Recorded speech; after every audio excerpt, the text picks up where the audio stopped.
আপনার সন্তান কি আজকাল আপনার কথা শুনতে চায় না? আপনি কিছু বললেই কি সে পাল্টা যুক্তি দেখায়? কখনো কখনো কি আপনার মনে হয় এই আমার সেই সন্তান যে একদিন আমার কোল ছেড়ে উঠত না? যদি এই প্রশ্নগুলো আপনার মনে এসে থাকে তাহলে অনুরোধ করছি এই ভিডিওটা একদম শেষ পর্যন্ত দেখুন, কারণ আজ আমি এমন কিছু কথা বলবো যা হয়তো আপনার সন্তানের আচরণই নয়, বরং আপনার বাবা মা হিসেবে ভাবনাকেও বদলে দেবে। আজকের ভিডিওটা খুবই গুরুত্বপূর্ণ, কারণ আমরা এমন একটি বিষয় নিয়ে কথা বলছি যা প্রায় প্রতিটি পরিবারেই কম বেশি ঘটে, যেটা হলো সন্তানের মুখে মুখে তর্ক করা। একসময় আপনার সন্তান ছোট ছিল, আপনার কোলেই বসে থাকতো, আপনার বলা প্রতিটি কথা চোখ বন্ধ করে মেনে নিত।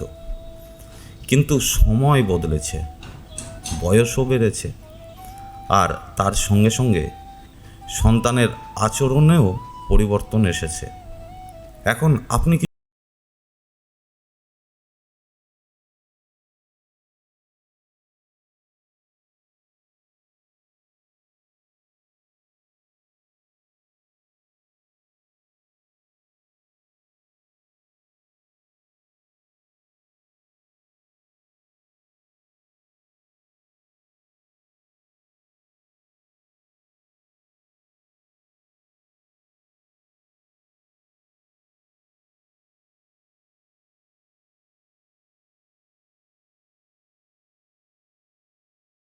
সন্তান এমন কেন হয়ে গেল?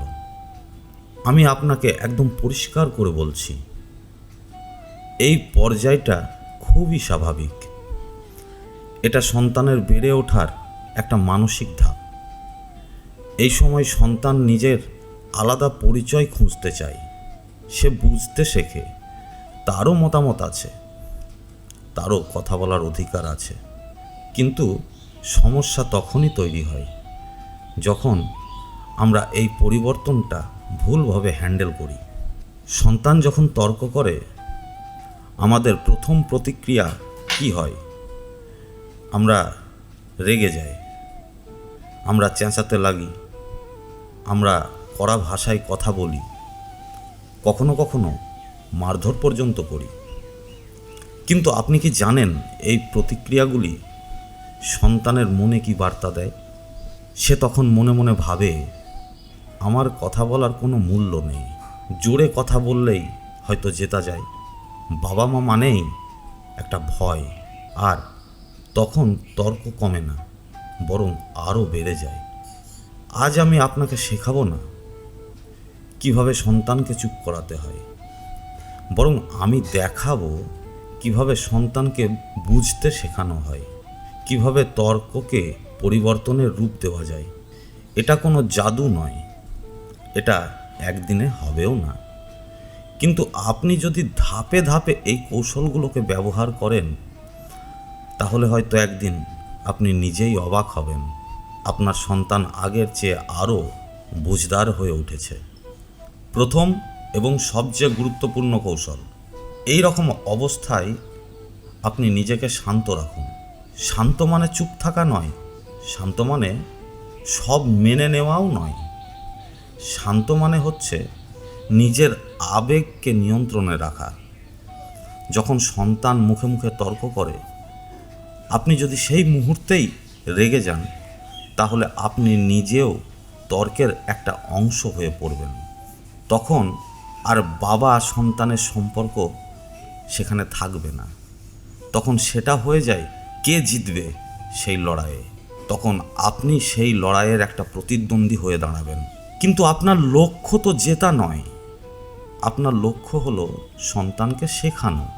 আপনি শান্তভাবে বলতে পারেন, তুমি যেভাবে কথা বলছো তাতে আমি খুব কষ্ট পাচ্ছি, আমি তোমার কথা শুনতে প্রস্তুত, কিন্তু সম্মানের সাথে কথা বলো। এই এক লাইনের মধ্যেই লুকিয়ে আছে বিশাল শক্তি। এতে সন্তান বুঝতে শেখে বাবা মা চেঁচায় না, কিন্তু তারা দৃঢ়। এখানেই অনেক বাবা মা ভুল করেন, কিন্তু আসল কাজটা এখনো বাকি থেকে গেল। কারণ প্রশ্ন থেকেই যায়, সন্তান এমন করছে কেন। এখন আপনাকে কৌশল 2 অবলম্বন করতে হবে, যেটা হলো প্রতিক্রিয়া নয়, কারণ অনুসন্ধান করুন। অনেক বাবা মা বলেন, আমার সন্তান খুব তর্ক করে, কিন্তু খুব কম বাবা মা এই প্রশ্নটা করেন, আমার সন্তান কেন তর্ক করছে। সন্তানের তর্ক মানেই যে খারাপ, এই ধারণাটাই ভুল। আসলে তর্কের পেছনে প্রায় সব সময় কিছু না কিছু কারণ লুকিয়ে থাকে। তাই এই প্রশ্নটা বাবা মায়ের মনে প্রথম আনতে হবে। একটু ভেবে দেখুন, সন্তান কি এখন কিশোর বয়সে ঢুকছে? এই সময়টা মানসিকভাবে সবচেয়ে অস্থির সময়। এই সময় সন্তান নিজেকে বড় ভাবতে শুরু করে। সে স্বাধীনতা চায়, সে সম্মান চায়, কিন্তু যখন সে অনুভব করে তার কথা কেউ গুরুত্ব দিচ্ছে না, তখন সে কথা বাড়াতে শুরু করে। আর সেই কথা বাড়তে বাড়তেই তর্কের রূপ নেয়। অনেক সময় তর্কের আসল কারণ বাড়ির ভেতরে না, বাড়ির বাইরে থাকে। স্কুলে পড়াশোনার চাপ, বন্ধুদের সঙ্গে সমস্যা, কারোর কাছ থেকে অপমান, নিজেকে অন্যদের সঙ্গে তুলনা করা, এই সব কিছু জমতে জমতে সন্তানের ভেতরে এক ধরনের চাপ তৈরি করে। আর সেই চাপ বেরিয়ে আসে সবচেয়ে কাছের মানুষের সামনে, মানে বাবা মার সামনে। তাই সে আপনার সঙ্গেই বেশি তর্ক করে। এই জায়গায় বাবা মার কাজ হলো বিচারক হওয়া নয়, শ্রোতা হওয়া। সন্তান তর্ক করলে সঙ্গে সঙ্গে উপদেশ দেওয়া নয়, সঙ্গে সঙ্গে ঠিক ভুল ধরানো নয়, বরং বলুন, আজ তুমি খুব রেগে আছো মনে হচ্ছে, কিছু হয়েছে? আমি শুনতে চাই, কি হয়েছে আমাকে খুলে বলো। শুরুতে সে হয়তো কিছুই বলবে না, এটাই স্বাভাবিক। কিন্তু আপনি যদি বারবার একই রকম শান্ত আচরণ করেন, একদিন সে নিজেই সব কথা খুলে বলবে। এই একটি মুহূর্ত আপনাদের সম্পর্কের ভিত পুরো বদলে দিতে পারে। শোনা মানে চুপ করে বসে থাকা নয়, শোনা মানে মাঝখানে কথা না বলা, উপদেশ না দেওয়া, তুলনা না করা, দোষ না চাপানো। শুধু শুনুন। আপনি অবাক হবেন কত মা বাবা আছেন যারা কখনোই সন্তানের কথা শেষ পর্যন্ত শোনেননি। এবার আসি কৌশল 3-তে। কৌশল 3, যেটা হচ্ছে স্পষ্ট পারিবারিক নিয়ম তৈরি করুন। অনেক পরিবারেই দেখা যায় নিয়ম নেই, সীমা নেই। আজ যা মানা, কাল সেটাই ছাড়। এই অনিশ্চয়তা সন্তানকে আরও বিভ্রান্ত।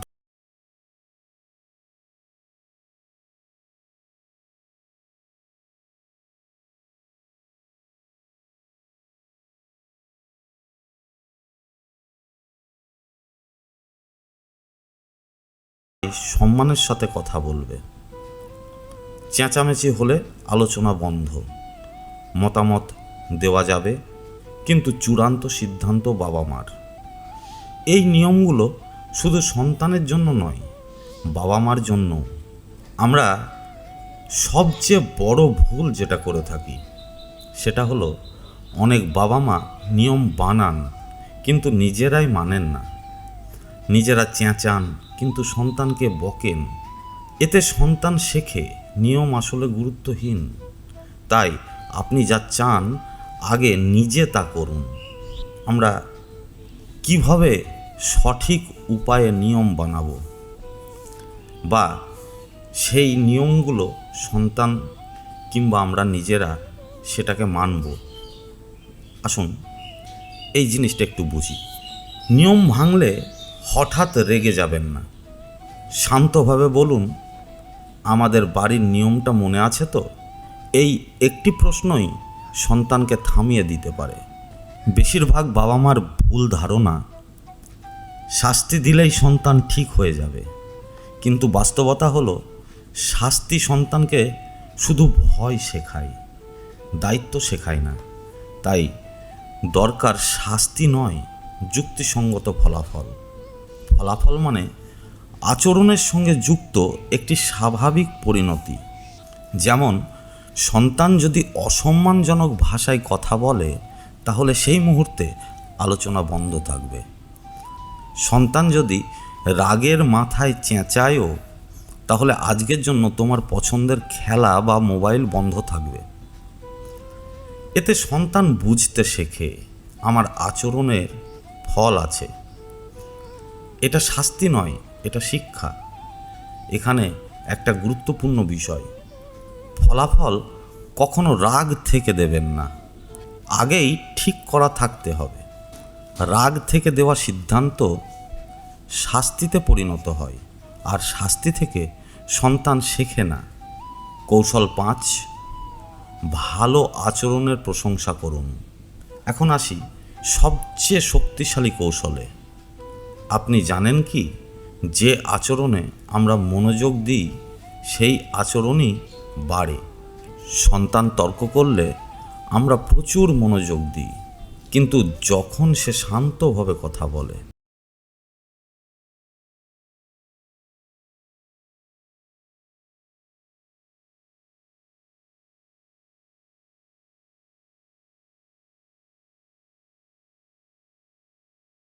চলে, তখনই সঙ্গে সঙ্গে বলুন, আজ তুমি খুব সুন্দরভাবে কথা বলেছ, তুমি নিজের মতোটা খুব ভালোভাবে বোঝাতে পেরেছ, আমি তোমাকে নিয়ে গর্বিত।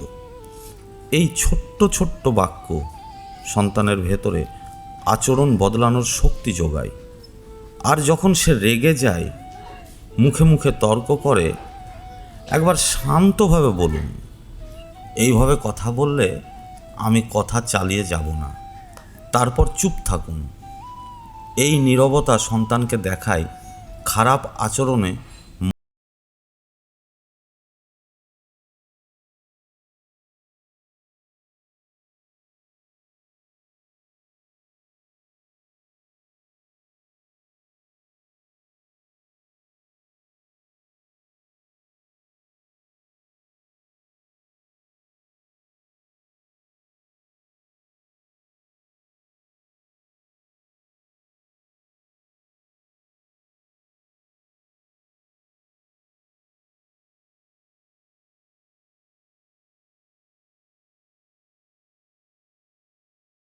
আর নিঃশর্ত ভালোবাসায়।